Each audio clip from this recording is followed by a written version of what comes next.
রাজশাহী বিভাগের একটি আসন নিয়ে কথা বলতে চাই আমরা।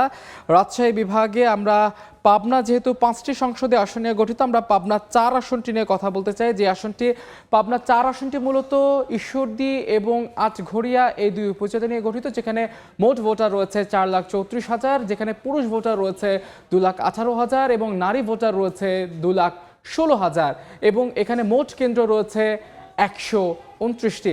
এবং এই আসনটি যেহেতু ঈশ্বরদী যেহেতু একটি শিল্পাঞ্চল এবং এই আসনটির প্রভাব কিন্তু অন্যান্য আসনগুলোতেও রয়েছে। তো কারা হতে যাচ্ছেন এই এই পাবনা অঞ্চল থেকে, আসলে কারা প্রতিনিধি হতে চাচ্ছেন?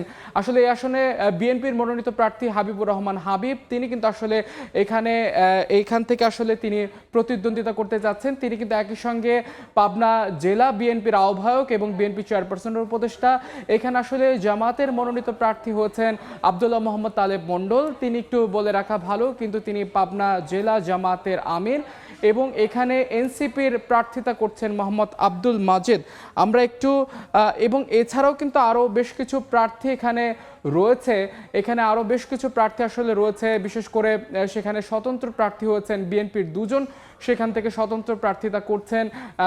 এবং আসলে বলা যায় যেহেতু বিএনপির এতগুলো প্রার্থী হয়েছেন, 3 জন প্রার্থী সেখানে বিএনপির হয়েছেন, একই সঙ্গে জামাতের একজন প্রার্থী রয়েছে, এনসিপির একজন প্রার্থী রয়েছে। তো পাবনা 4 আসনে কিন্তু একটা হাড্ডাহাড্ডি নির্বাচনী লড়াই হওয়ার খুব সম্ভাবনা রয়েছে, কিন্তু সেই লড়াইয়ে কারা এগিয়ে থাকতে পারে এই নিয়ে আসলে আমরা একটু কথা বলতে চাই। আমাদের সহকর্মী সবুজ মোল্লা রয়েছেন পাবনা 4 আসনে। সবুজ, আপনি নিশ্চয়ই আমাকে শুনতে পাচ্ছেন?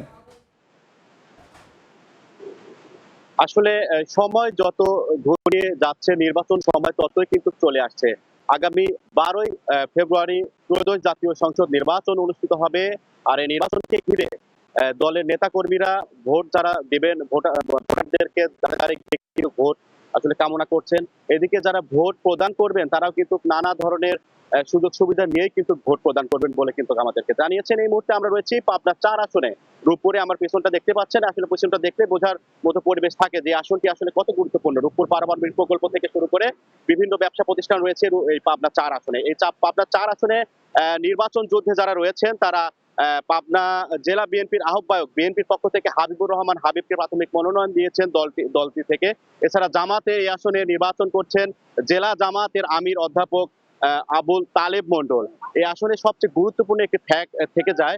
এই আসলে গুরুত্বপূর্ণ ফ্যাক্ট হলো এখানে বিএনপির মধ্যে আরো কিন্তু 2টি মনোনয়ন উত্তোলন করা হয়েছে। একটি হলেন পাবনা জেলা বিএনপির সাবেক সহ-সাধারণ সম্পাদক জাকারিয়া পিন্টু এবং সাবেক সংসদ সদস্য সিরাজুল ইসলাম সর্দার। এখানে মূল ফ্যাক্ট যে বিষয়টা দেখতে পাচ্ছি আমরা, চায়ের দোকান থেকে বিভিন্ন মাঠ পর্যালোচনা করে আমরা যেমনটি দেখেছি, এই আসনে জাকারিয়া পিন্টুকে কিন্তু বিএনপির একটা বড় ফ্যাক্টর হিসেবে ধরা হচ্ছে। তার এবং তার পরিবারের যে সকল ভাই সকল রয়েছে তারা সকলে রাজনৈতিক ভাবে এগিয়ে রয়েছেন। এ কারণে কিন্তু তার একটা বড় ভোট ব্যাংক রয়েছে। এটা কিন্তু বিএনপির সাথে যদিও তারা একইভাবে বিএনপি করে থাকেন, যদি বিএনপির সঙ্গে যুদ্ধ হয় তাহলে এই আসনে কিন্তু জাকারিয়া পিন্টু যদি সিদ্ধান্ত নেয় যে তিনি স্বতন্ত্র হিসেবে নির্বাচন করবেন তাহলে কিন্তু বিএনপির একটা বড় কিন্তু ক্ষতি হবে। এছাড়া এনসিপির প্রার্থী আমাদেরকে জানিয়েছেন তিনি কিন্তু নিরাপত্তাহীনতায় ভুগছেন। পুলিশ প্রশাসন বলছে যে আইন শৃঙ্খলা বাহিনী তৎপর রয়েছে। এই ছিল আমার কাছে সর্বশেষ। সবুজ, যেটি বলছিলেন আসলে এনসিপির প্রার্থী সেখানে যেমন নিরাপত্তাহীনতায় ভুগছেন, সেখানে আসলে বিএনপির বলতে গেলে 3 জন প্রার্থী দাঁড়িয়েছেন, তাদের প্রতিদ্বন্দ্বী হয়েছেন জামাতের প্রার্থী। তো আসলে বিএনপির ভোটগুলো যদি এখানে ভাগ হয়ে যায়, আসলে সেখানের সবশেষ এই বোঝা যাচ্ছে যে একটি উত্তপ্ত পরিস্থিতি আসলে পাবনা 4 আসনে বিরাজ করছে।